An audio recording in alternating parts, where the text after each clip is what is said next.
Welcome to the Kratom Sobriety Podcast. My name is Charlie, and our guest this week is Ty from Ohio. Welcome to the show. Hey, thanks for inviting me, man. I appreciate it. Welcome. Go ahead and introduce yourself. So my name is Ty. I come from Ohio. I live in a small town called Cadiz. We're considered a village, one stoplight. If you drive past us, you'll probably blink your eye and you'll be in some other town by the time you open it back up. That's how small we are. But we're proud people. But yeah, I grew up in Cadiz all my life. There's not much to do around there. We're a big football city or town. We love our sports, wrestling, football, all of them. Graduated from there. Yeah. So that's all my life. I pretty much lived in Cadiz. Outside of recovery, what do you do for fun? Okay. When I got out of rehab, just like how you're bringing up, they told us to get a hobby. I have a daughter. I have a 4-year-old daughter, which it's not a hobby, but that was really the catalyst that kind of later in the story helped me get it off. But I love spending time with my daughter. I love podcasting, producing them, editing them. I have a small little thing I do. It's called Second Chance Studio. Right now, I'm editing for Humble Heartbeat. They're a podcast, amazing podcast too. They're from Texas and Ohio, the two host. But I do stuff for them and looking to branch out and do some more for some other people. I used to weight lift, but that doesn't happen anymore. I like to get back into weightlifting. I have a motorcycle. I used to love to ride Harleys. Never been out to Sturgis, wanted to, but my dad, he ended up getting cancer that year. He defeated it. He's good now. But that we didn't go. I kind of didn't give it up, but it's like sitting in my garage collecting dust. My dad rides it more. So basically, I'm going to try to be a full-time dad and edit podcasts and see where I can get from there. Great. And how did you find out about us? Honestly, I don't even remember because we've been going back for so long. I think I found you through social media or something like that. And then I reached out to you. And our schedules would never align. And we're finally doing it now. But yeah, I think a friend of mine or somebody I knew back then went on your podcast. And I started listening to yours. And I was like, wow, this is amazing because not too many people talk about Kratom. When is your Kratom quit date? Okay. August of 23. So that's actually going on 3 years. Oh, wow. Yeah, I'll be darned. That's crazy. It just, the funny thing is, you really should know your sober date. People could just spout them off like right now. There's a theory that day counting, if you're obsessing about the days, that's not good. And all matter of opinions and everybody's approach is different. But in your initial email to me, you said it was 2 years. Congratulations on 3 years. I used Kratom to get off of the opiates I was addicted to for years. So I heard about Kratom a long time ago, never paid much attention to it. I think I tried the one pill, didn't do anything. So 2018, I'm sitting in my house and I'm like, I'm 25 days clean of boxing that I was getting off the streets. So I'm clean off that, but I'm still getting that itch. I'm still not feeling me yet. And I heard about this thing called Kratom, because I used to go up to this head store and they had it up there all the time. So I go up there and I'm like, hey, I heard about this Kratom thing. What is it? He didn't explain all of it. He just said, hey, man, it helps you wean off certain things. I'm like, that's all I need to know. Let's try it. So I take it back home and I was mixing it in water, which was awful tasting. Tasted like it was the worst tasting thing I've ever had. But I had to be like kind of like a mad scientist because I had to figure out how much to put in my water to get that high. But I figured it out and I was off to the races, man. I thought I found God because I wasn't taking medication. I should have been for my anxiety and depression, but I didn't know I had that. So I thought this was my answer because it made me feel better than opiates did. Way better. What year did you start using Kratom? 2018 was when I first took Kratom. Been off Kratom for a while then. Yeah, it still calls my name. I'm not going to lie to you. It still calls my name. Yeah. But it's so easy to get. Before, you had to go drive and find it. And now it's just everywhere. It's exploded. And I've teamed up with other people that put their whole life into it because they lost a loved one or something, and they're fighting it on the front lines. And right now, it looks like Kratom is starting to get some notice in the media. Yeah, definitely in Ohio, there's a big fight. Florida Pharmacy scheduled 7OH. There's a rule process the Board of Pharmacy is trying to get passed about natural kratom, and then the Department of Agriculture had a rule that was trying to restrict some products, and that's all tied up in the court. So things are really changing in Ohio. What kind of product were you using when you were on kratom, and how much were you using? I was already an addict. I was already up to 40 pills of Vicodin twice a day before I quit. I already had a huge tolerance to it. So whenever I was taking that stuff, I was drinking it, and then I started getting green Bolly. Have you ever heard of that? Yes. Okay, that was like it. They didn't have that. I wasn't going to get anything else. So I first started with the fine powder, and I would drink that in water. And it was hard to get down, but I would do it. You're an addict, you're going to do it. Then I started throwing that up, and I just couldn't keep it down. So I knew I didn't want to go through any withdrawals. So I looked up on the internet, and I was like, maybe I'll use orange juice because I thought it would eat it down quicker, the acids, and get high quicker. So I started doing that, and it was easier to do. But then your body gets used to it, and then you start having problems drinking it. Throwing that stuff up and try and drink more of it just to get the high. And then I think after the second bag I took of it, because I stopped taking powder and went to pills. So once I figured out, like, all right, my body's rejecting this stuff, like I can't take it, I got to do something else, I switched to the pill form. And those things are huge. So I started ingesting the pills.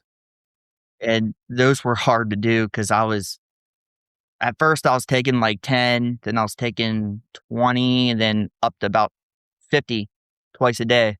That's what I was taking. And it was a ritual too, because you can't just throw 50 pills down your gut. I had to do half and then make sure I didn't throw up and then do the next half and then make sure I didn't throw up, and then I'd get the high. But I would do stupid stuff, man. I was so bad. It got to the point where even I was throwing some of the pills up because of how much I was ingesting. And I was so eager to not lose that high, I would find the ones that weren't already disintegrated from my gut and eat those ones so I wouldn't waste them, and then replace the other ones in my bag. You know what I mean? So it was just, the filth is just ridiculous. I'm eating my own vomit. You're not alone. I had a lot of gastro problems too. Did you? What kind of side effects did you start having from taking this much kratom? Oh, man. I was getting fat. I know a lot of people who got skinny. I got bloated, dude. It looked like I had triplets in my belly. People at work were even making fun of me. What are you doing? And I wasn't eating anything. I was just doing that. So that once in a while, I would get the spins. Like I would think like I was going to fall down. Okay. I would get that. Sometimes I would pass out and wake up again. But none of that really scared me until like I got down to my first rehab. We can talk about that later, but that's when I thought I was going to overdose that night. It was like that one last hurrah. Did you have financial problems and other issues that were disrupting your life? I had a good job. I don't know how I kept it this long. Not there anymore, but they ended up putting me through rehab. They let me go through rehab, gave me time off, but I was funding it all myself. It was cheaper than buying Vicodin off the street. You know what I mean? It was like $24 for a bag of pills, and you got 50 in them, I believe. And that would last me 2 days or maybe a day. I don't know, depending on how many I had to take that day. But yeah, I didn't really suffer financial problems really until I stopped working to get better. Okay. Then all the bills, you know what I mean? Thank God I have amazing parents, because if I didn't have my family, I'd be out in the streets already. So you went to rehab for kratom? I did. In 2018, that lasted for, I forget how long now. It lasted for at least a year or two. I've embarrassed myself beyond belief with it, thrown up so many times in front of people, and they'd be asking, like, what's wrong with you? And you're afraid to say anything. But when my daughter was, when me and my ex we went down to Florida to get married, and we had to cancel that because we couldn't bring her children down too. So we canceled that. And I was still feeling like upset because, and I didn't tell anybody. It's probably the first time I've ever said this, but I got like depressed because we've been working on this marriage thing. I wanted to work and we don't do it. And we go down there and I say I'm going to get sober, but I just find a Kratom place and go to it every time we're down there. So we're on vacation. I'm driving every day, 45 minutes to an hour to go get this stuff. You know what I mean? That cuts into your vacation time. Plus, what was it? When we got back home, I went to work. And then I think the 2 days into work, I get a phone call from her. I never get phone calls from her. We always text. And she pretty much says, "Hey, I'm pregnant." And we've been working on this for a while. We just gave up on it for some time.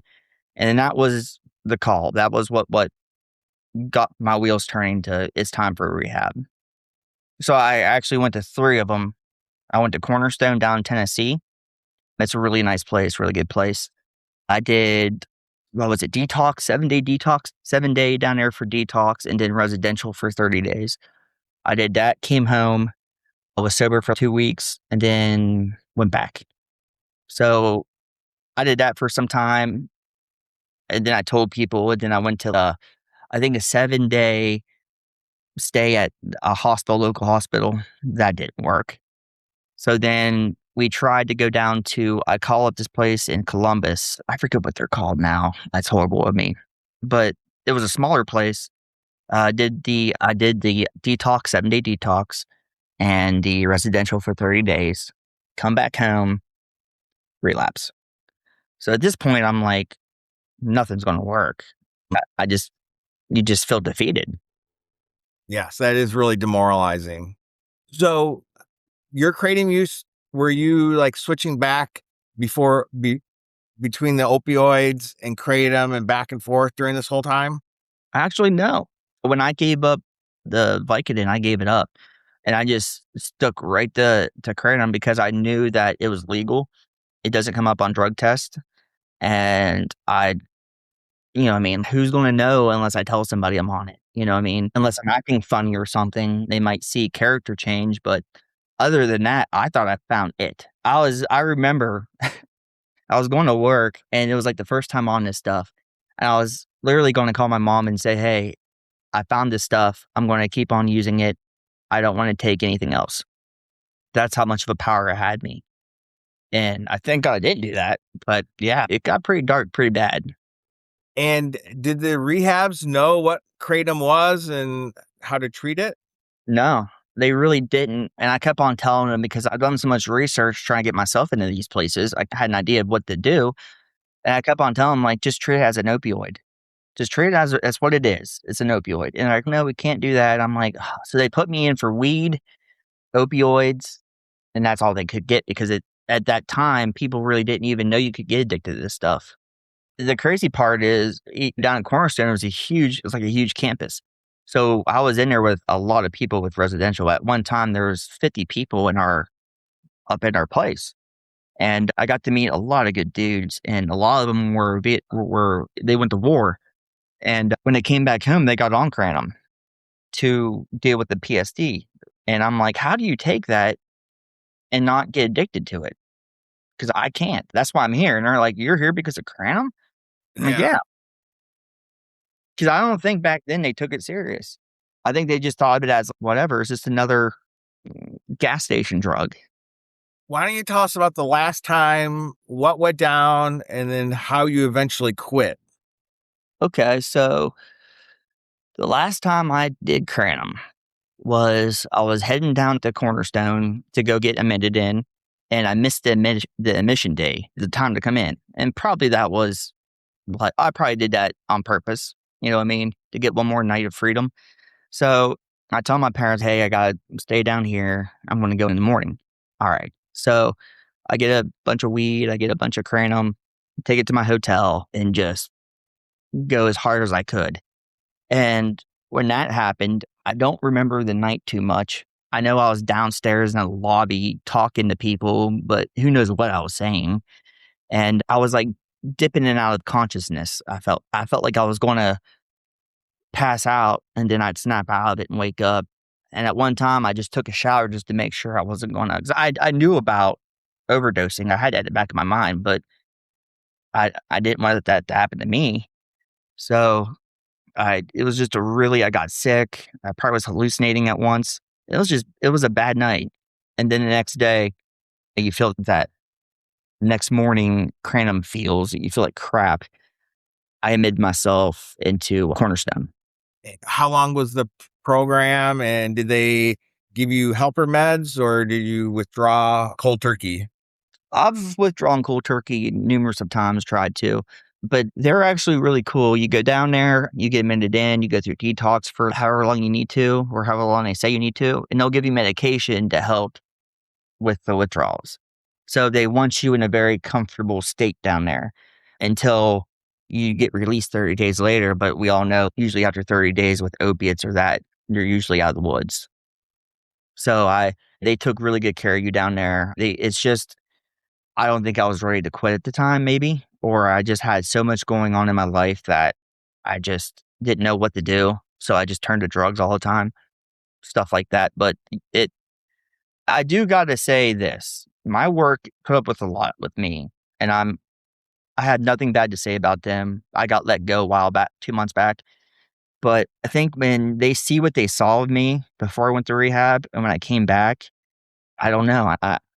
Maybe they saw something they didn't like. I'm not too sure, but they did help me get sober. So I have to give them that.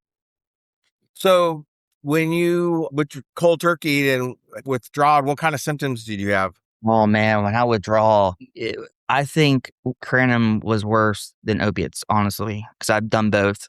And the Kratom withdrawal is something you don't want to go through. You wake up, you feel clammy, you get goosebumps. On the hot days, you feel cold. On cold days, you feel warm. You're always feel like you got sinus problems. You're always sick. You're throwing up. It's like the worst sickness you can go through.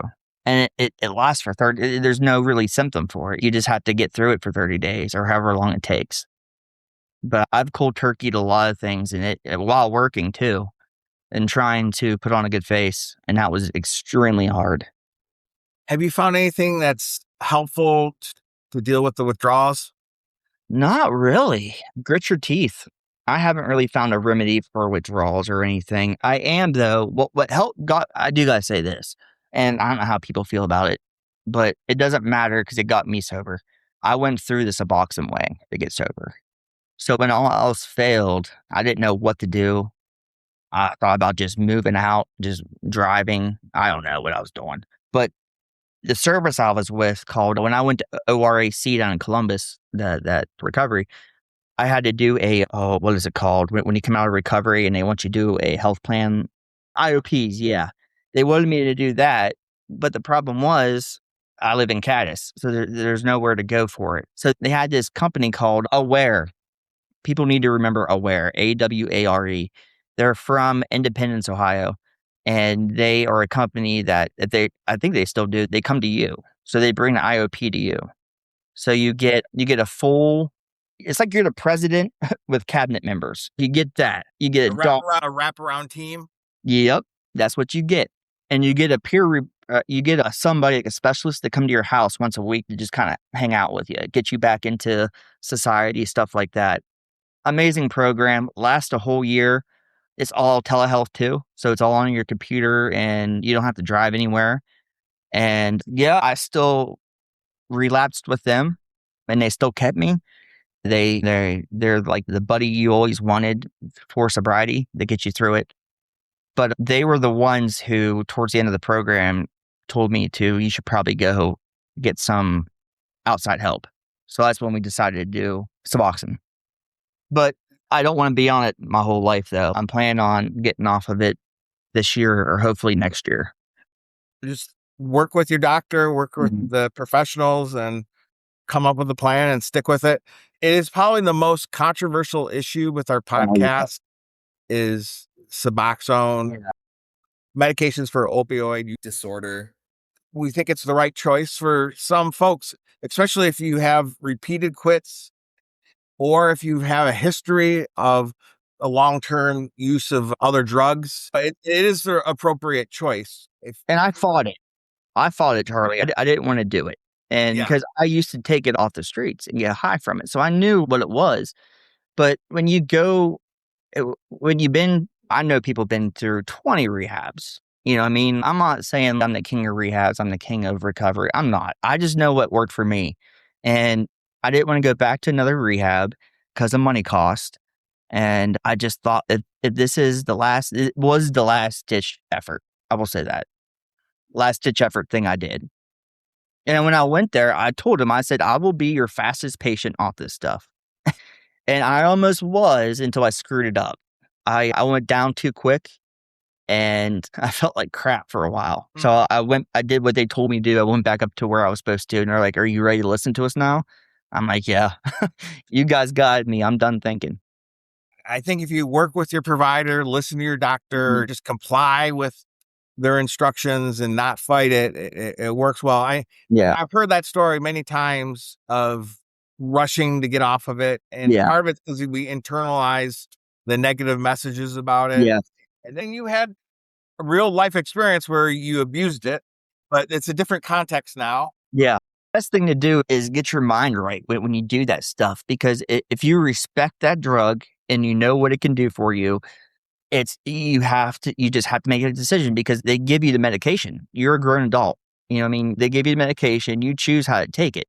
But you got to deal with DEA too. They do pill counts. You have a counselor with you at all. When you go in there, you have a doctor you talk to. It's like a full treatment thing. Usually the benefits I see with people is you start to only dose once a day. Yes. Ideally, instead of with Kratom where you're dosing every 3 hours. And then the second thing, usually it disrupts the financial harm and the chaos of Kratom use, like in your case, throwing up all the time and having pre-seizures and nodding off. I was pushing it to the limit. Like I really was. I know a lot of people say they're surprised they're here, but I've had people tell me that. And it's not something you want to hear either. You know what I mean? I know that could get you clicks and all that stuff, but that's not something you really want to hear. How are you still here? Especially when you have a daughter now. So it was time for me to clean up. Our podcast, you don't get bonus points by having the worst story or anything. So what else are you doing to stay in recovery and stay off of everything? I try to keep in contact with everybody I meet with recovery. And like, I love music. I love movies. I'm a prime all day guy. Like I love watching movies. I could binge watch movies all day. I like being outside with my daughter, watching her play with her friends, stuff like that. Just watching her grow. I'm not the best dad in the world. Like I've done some questionable things, but I was learning. Like I didn't expect to be a dad. Like we were having so many problems doing it. I didn't think I'd ever be a dad. And then when it hits you, it's, oh man, now you gotta grow up. Let's see. You mentioned you wrote a book. What was that about? Okay. So it's funny that I went this path. I wanted to create a book about my story because I wanted to show people that you could be anybody. You can get into this storm. Any walks of life can do this. And I wanted to help people. I wanted to really be an advocate for addiction and get out there and really press it. The book's called Surviving Addiction One Day at a Time. I believe it's still on Amazon. It just gives my whole life story from growing up in a small town to getting caught up with the wrong people and drugs and crazy stories, and then how I defeated it. But yeah, it's an interesting book. I really wanted to read, for my daughter, so when she gets older, she can read it and understand who I really am. But the book did okay. And then after I wrote the book, I was going to do a second one, but I was like, nah, one's good enough. And then I decided to get into podcasting. So as the book was going, I was starting podcasting up. So I created 2 podcasts, Long Term and Life After the Party, with co-host, buddy of mine. And then I decided to get out of that and just edit and produce. So yeah, that's how I feel my day right now. I help my clients out as much as I can. I do it all pro bono. I'm just trying to get my name out there and just try to do some good for people. Yeah, send us any of the links for your book or Absolutely. any of the podcasts you want, and we'll put it in the show notes. Perfect. Thank you. I appreciate that. Yeah, I'm from a small town, and doing this is like, I've worked in industry. I've worked all over mills, work boots on 3 o'clock in the morning, get back home at 5, all that stuff. And I love it. I loved every minute of it. But when I started doing this stuff, I fell in love with it. But the problem is you don't have a big outreach because you're in a small town. So I would love to connect with more podcasters, whoever, doesn't matter who they are. If they want something edited, I could do it and get out there and get more people involved in this. Because I think it's a community. Some podcasts do their own thing. It's all right, I'm my own niche, this and that. But when you talk about recovery, I look at that as like a family of people. We're all different, but we all have one thing in common. And I would love to get all those people together and like podcast and help each other out and grow and all that stuff. What do you think is your best advice for quitting Kratom? Quitting Kratom. First of all, you have to get it in your mind. My dad's the same way. He can quit anything pretty quick, but he has to get it up here right first. So I think, first of all, you're not going to quit it quick. It's hard to quit Kratom. But I think you need to get the plan in your head, get the seed plan that I want to get off this stuff, and go talk to some doctors, go talk to some people about it, get some info on it, on what maybe the best way to do it. The best way I thought to do it was to go to rehab, and that works too. Now, if you go to rehab now, Kratom will be recognized. Would you think so? Yes. There's all sorts of news reports of different rehab centers seeing the spike. Many of them are 7-OH. And then I'm just hearing from other quitters that there's more recognition in professional addiction centers. Okay. That's perfect because it needs to be recognized and out there for people. Because I know a lot of people are still on it that ask me questions of, hey, how I used to get emails about stuff people asking, but my best advice, and trust me, don't take anything from me because I do stuff the hard way. I did things the hard way all the time. But the best thing to probably do is talk to some people. If you have a really good family support, talk to them. If you have a close brother or sister, talk to them. Maybe go talk to your doctor, tell them, hey, I'm having problems. They can tell you this, that. There's all kinds of rehabs out there that can help you that are nice places. I've been to a few of them in Ohio. Those are your best bet right there, rehab now. And then when you get out of rehab, like you say too, probably, your journey's not done yet. It just begins. That's the discovery of it. So when you come back home, you got to get an aftercare plan. I would go through IOP. AA is not bad. NA is not bad. Those are really good places to go to get the community and all that. But that's where I would start. And you got to want to do it. You have to first want to do it. I've been in the position where I've been texted to help these people, and I'll find them on Facebook and send them a message, and they don't text back because they're just not ready to do it yet. And it's sad. And it took me a long time to realize it too. There is two big groups now of online communities for Kratom quitting. Good. There's Kratom Anonymous. It's a 12-step model. Oh, wow. And they have 5 or 6 meetings a day. Oh, wow. 7 days a week now. And then there is a way out, kratomquitters.com. That's more of a peer. I think they use a certified peer approach, but it's not a 12-step program. And I think the biggest quitting community, they call themselves. So I'll send you the links to both of them. I'll put them in the show notes too, just for anybody that's listening, that's looking for community. I think that is a big part of quitting Kratom, is not trying to do it alone. Yes. You don't want to do it alone. Yeah. And when you were using Kratom, did you hide it from other people? Oh, yeah. I shouldn't even be saying some of this stuff because I really never said anything before, but people at work would notice it, especially when you throw up outside. They see it and they're like, oh, got back on Kratom again. I would actually throw my bags out at places so I wouldn't take it in the house so people couldn't find them, because they would find all my hiding spots. But I knew if I would throw it out in the street somewhere, like by the post or something that I can landmark it, I could find it. So I started doing that. until the police got involved with that one. I was throwing it outside down the street from where I used to live. And the people that lived like right there had cameras outside. I didn't notice them. So every day I would go by, pick it up, come back, put it down. One day it was real late at night. I don't even know why I wanted to high. I go out, go get it, go to the store, get something to drink, and I know there's a cop right there. And I'm coming back through, and he's following me, and he pulls me over, and he goes, I go, but I'm not speeding. And he said that, and I've never been told this, but he was like, I have a call in for suspicious plates that picked up some drugs or something, and it matches your truck. I'm like, oh my God. And thank God we're from a small town. And the sheriff ended up calling him, or somehow he got involved, and he knew me, and he knew I was trying to get help. So they let me go. They're like, just go get help, man. Because I was telling people on Facebook I'm sober, and he's following me because it's such a small town. And then when I get pulled over next day or something like that, because I have Kratom in the car, it's not a good look.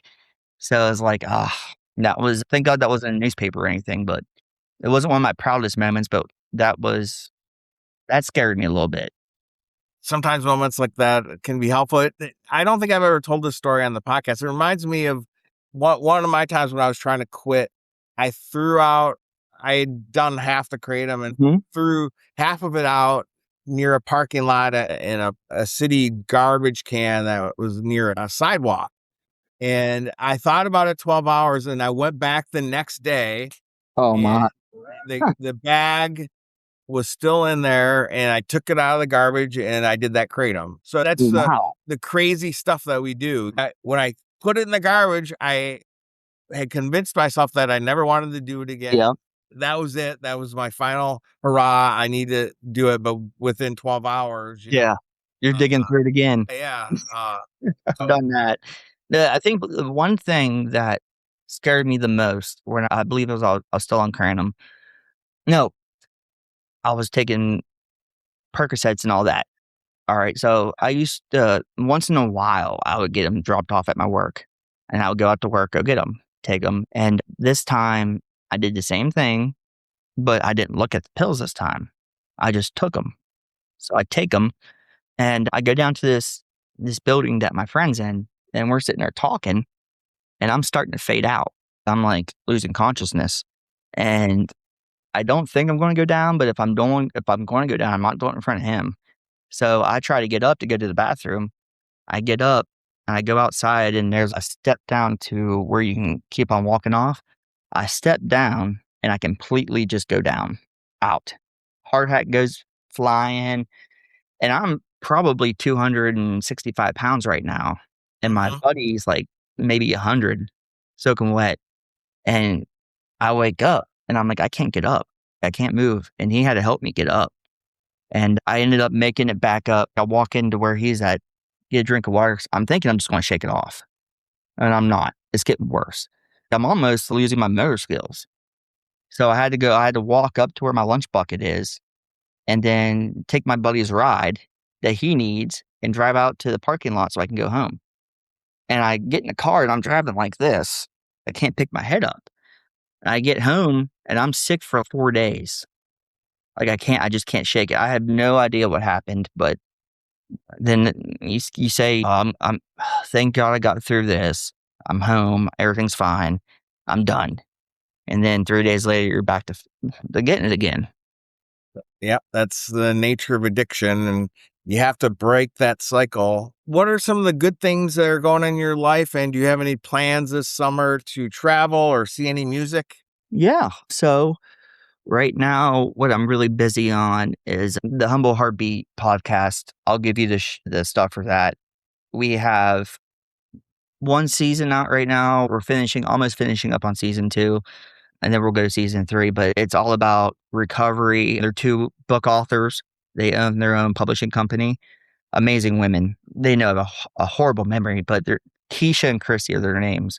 2 amazing ladies. They called me up. They wanted me to produce a podcast for them. I said, all right, let's try it out. So here we are.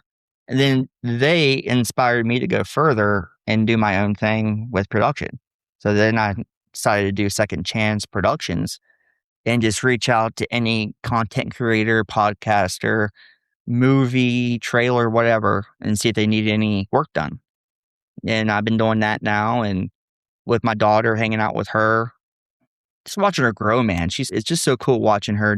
She looks just like me, acts just like me, which is scary, but she's got her own personality. She's basically 4 going on 18. So she keeps me. She knows podcasts. She's always getting on my case about editing too long or something like that, and she's funny. But yeah, that's what I do right now. Just try to go by day by day. I'm searching for jobs right now. I got a positive note when I got fired from that company, which was no bad juju. I appreciate the years I had there, and that's all I'm going to say. But now I got another job interview Monday, so we'll see where that goes. And I still want to do this stuff too. So I do this stuff on the side, but usually I do work a 9 to 5 job, but it's actually like a 5 to 5, 12-hour day jobs. But yeah, just meet people like you, keep going, keep growing, just try to keep sober, man. It's hard sometimes. With everyday stuff going on, bad relationships, fighting with your parents, whatever. Everybody goes through it. And I don't think people realize that even though you have conflict with people, they don't understand what you're going through either inside. So we're like ticking time bombs at times. But if you do the right thing, and I'm not doing the right, I am doing the right thing, but I could be doing much better. If you do the right thing, you'll just love it. Sobriety is amazing, man. I love it.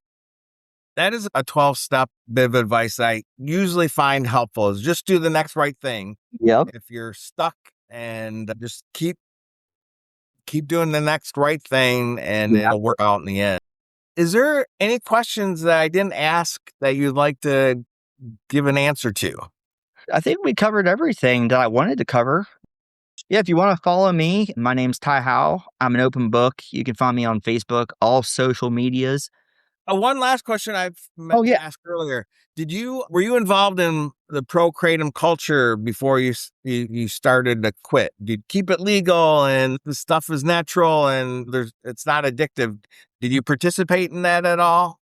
I don't know, because I really didn't know much about it. Like, I don't, this might get me in trouble, but I always just speak out. So I always thought the hippies were always doing the Kratom stuff. So they're always petitioning for the Kratom. And I love hippies. I do. I could have been a hippie myself. You know what I mean? I got the energy of a hippie. But they were really gun hard for it. And I didn't get it. I was like, what are you guys so obsessed about this for? And I tried it. Okay, so I tried it in 2012 because I remember now I was working at an asphalt plant, and it was close to a Walmart that had Kratom, and I tried it, I think it was at Walmart. I don't know. I had the bag for some reason, and I tried it. It didn't do nothing. I'm like, what's so big about this? It wasn't until years later, when it was starting to go into head shops and people knew about it, then I started noticing it. Dude, it was flying off the shelves. They couldn't keep it stocked in. Well, one of the gas station guys, he didn't speak a word of English, but me and him were really close because I was in there every day buying it.